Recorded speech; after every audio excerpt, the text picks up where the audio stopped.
Hello and welcome to a video walkthrough of the X280 VS Code setup tutorial for macOS. Please note that this is recorded for X281 students by an X281 staff, so please do not contact X280 staff in regard to this video tutorial. First, we're going to install macOS command line tools that will be used throughout this tutorial. I'm going to open the terminal using Launchpad. Then I'm going to run the command as listed here. Okay, then click install. If it doesn't pop up, you can go in the dock here and click install command line developer tools. Then I've already read this agreement. Make sure you read it before proceeding. Then click agree if you agree. Then wait. This estimate usually has a long time, but it will slowly shift down towards the actual time. All right, now that it's installed, we can proceed. I type G++ -- version like listed here. On macOS, it's Apple Clang, so it doesn't matter for this class, but just an important note. Then we're going to install the Homebrew Package Manager. This will let us install a bunch of different cool tools that we'll use. So I'll just double click this, copy it, and enter it here. Another common mistake is I left in this $sign at the beginning. That's just indicating that this is a command line command. So I'm going to go ahead and delete that. Press Control A to go to the beginning of the line, then arrow keys to move around, and then delete key to delete the $sign. Okay, I'm going to type in my user password. This is the same password you use to log in. Then I'm going to hit enter. Okay, now I'm going to add it to my path as listed here. This time I'm not going to double click so I don't accidentally copy the $sign. Now I'm going to close and reopen the terminal as listed. Then I'm going to type the command to check my version. Cool. Now I'm going to install the recommended CLI tools. I'm just going to type this one out because it's not that long. Then I'm going to go to my home directory. Then I'm going to make a folder. In this case, I'm going to do X281 because this is for X281.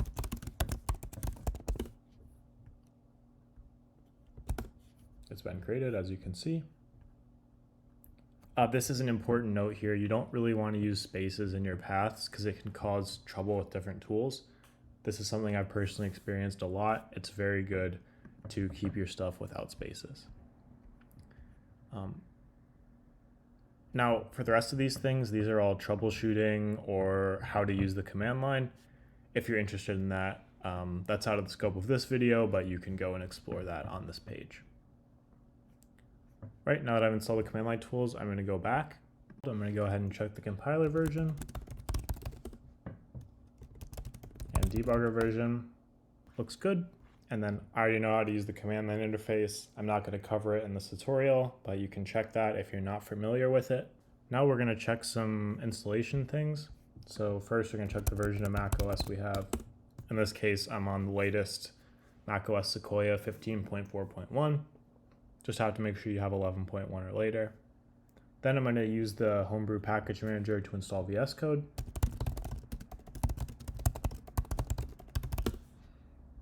Now the VSCode code's installed, we can either open it from the Launchpad or from the command line.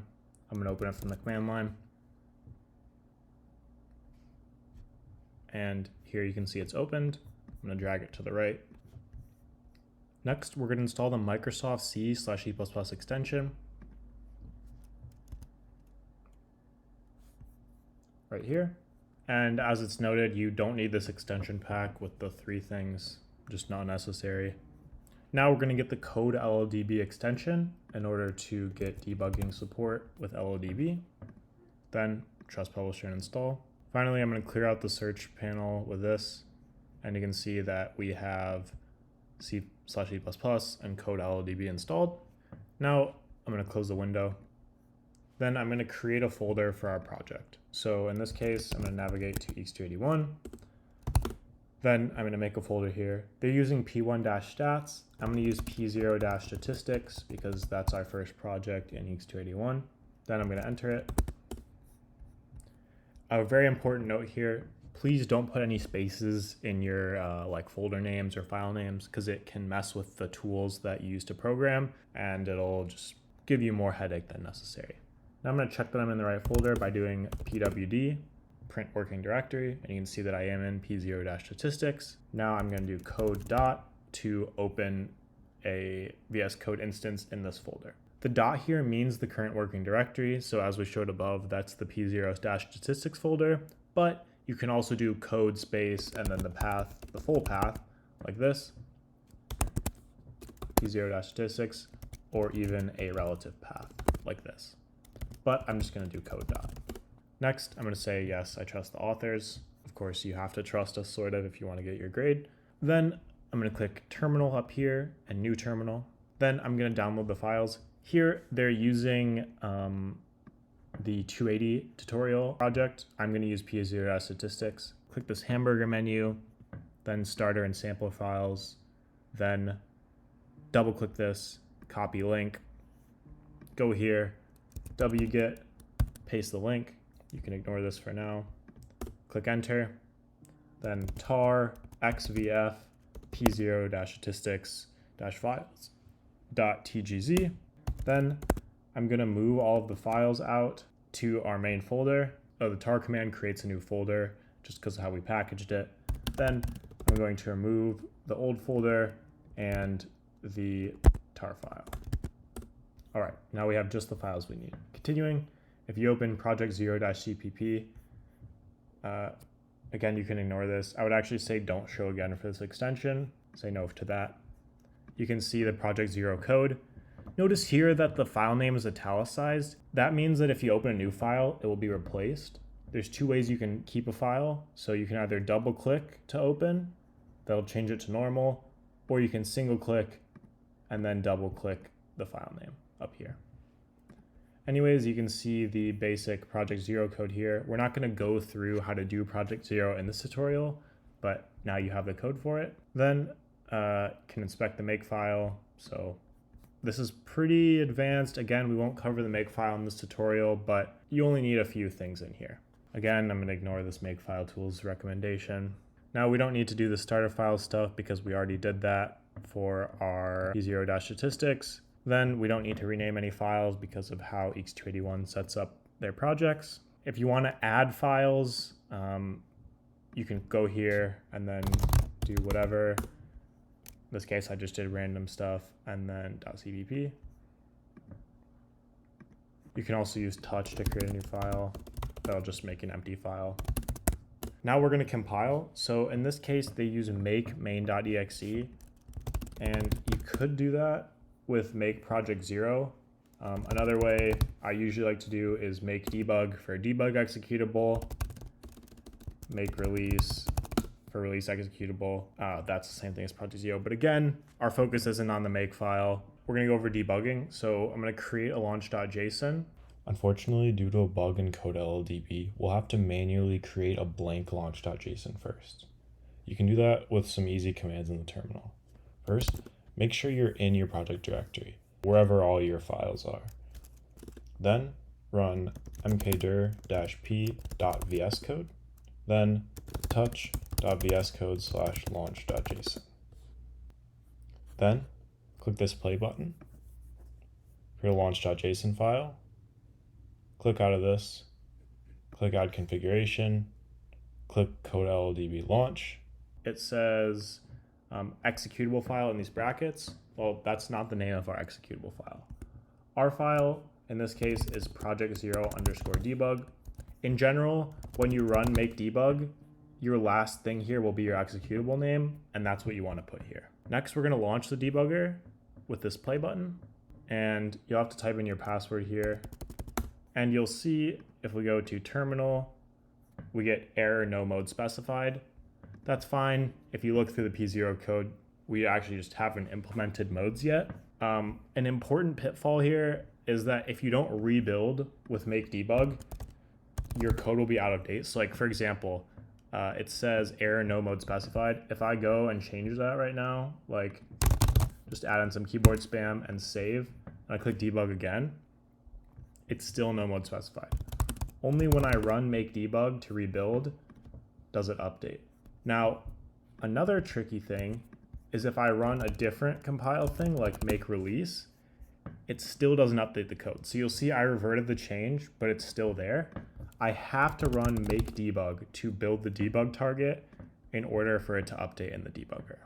If you're having trouble running your program, the launch.json is usually simple, so you can go ahead and just delete it here in this .vscode folder and then start over. As for configuring the debugger, the default things here are fine for program and CWD. You want to make sure it has this workspace folder thing, and then your program is, workspace folder with the brackets and stuff, then your debug executable. So another thing you're going to want to do, enable sanitizers. So that'll help you detect bad behavior. In this case for 281, we're going to go comma, then just copy here, then paste it in. We don't need this extra comma at the end because there's nothing after it. Then another setting is turning off showing disassembly.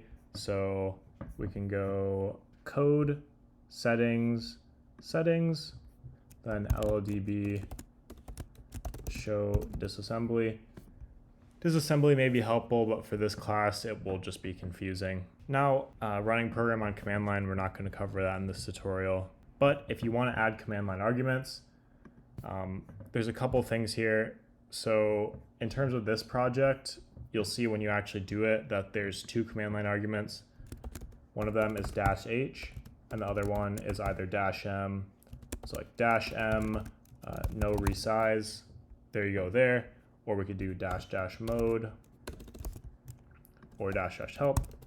Basically, you'll have a list of strings here, and importantly, anytime you see a space, so if I instead did -- mode space reserve, this is a warning. Should be alarm bells in your head. You should never have a space in these strings. If you ever have a space, they should be two separate strings like this. Next, for input redirection, it's covered here in the CLI tutorial section, but this is important for 281. All of our projects use input redirection and output redirection to deal with like input to your program. So in this example, that's the sample data. To enable input redirection and output redirection, you'll do std.io, then make an array. The first argument will be your input file. So in this case, that's sample n.txt. Then your output file. So in this case, I'll just do like abc.txt. Then this third one is your error output. So by default, this goes to your terminal. Anytime you have like exit or see error, I'm just going to leave it as null. That'll keep it to the terminal, but I could use a file name here to output to a file. And again, make sure this here is LLDB. Make sure you select LLDB. You should not be using CPP debug. Now I'm going to do debugging. So you're going to have these things called breakpoints. What a breakpoint is, it will basically, right before a line's about to be executed, it will stop the program and you can see the state of the program. In this case, I'm going to put one on line 56, then make sure I recompile. Then I'm going to click this plus button or play button. And you can see we got argc is 3, argv is this string, and like choice is 0. We can click this button, step over to go align. Now we're at this while statement. We can go align, etc. And now the program's exited, the debugger terminates. If we go again, let's place another breakpoint. So right here on line 59, click play. Then if I click this play button, it will either go to the next breakpoint if it can, or go until the program terminates. So we have another breakpoint. In this case, it stops at it, but if we click it again, there's no more breakpoints, so it ends. Then there's step into and step out. So we haven't set up command line handling, so it's never going to go inside this H and M case, but we know that it goes in this error no mode specified. So I'm going to put a function call here, print help. Then I'm going to recompile and place a breakpoint here. Now I don't want these breakpoints anymore, so I'm going to go ahead and delete them with the menu down here. You can also delete it by double clicking, clicking with 2 fingers, and then remove breakpoint. Then I'm going to click continue, and you'll see it actually didn't trigger. I wonder why. Oh, it's because invalid option. So this is where debugging comes in. I know that I was mistaken when I said this, right? I thought it was going to no mode specified, but it actually went to invalid options. So I'm going to move this function call into here. Then I'll put a breakpoint there instead and remove this old one. Another way you can remove them is just by clicking. You can also disable to temporarily disable them, but not actually delete them. Now I'm going to recompile because I changed the code. Then click the play button. And now we're here. Now I don't want to skip over print help. I actually want to see what's inside print help. I could make a breakpoint in print help, but print help is kind of far away from my code. I just want to see it here. So I pause here, then I click step into, and it will actually go inside of print help. So we can see that the command here is this string because we did argv. Then if I step forward, it will print this usage line. It's running, right? And then if I want to break out of here, so if I want to go back to the function I was in, just as I stepped into print help, I'll now step out of print help. Then I'm going to click continue, and the program will exit as usual. So if we go into abc.txt, it did print the output into here. And that's because we had output redirection. Then troubleshooting, we won't go over that, but if you have any issues, feel free to look through that and then post on edit if they don't get resolved. All right, thank you for watching this tutorial and good luck.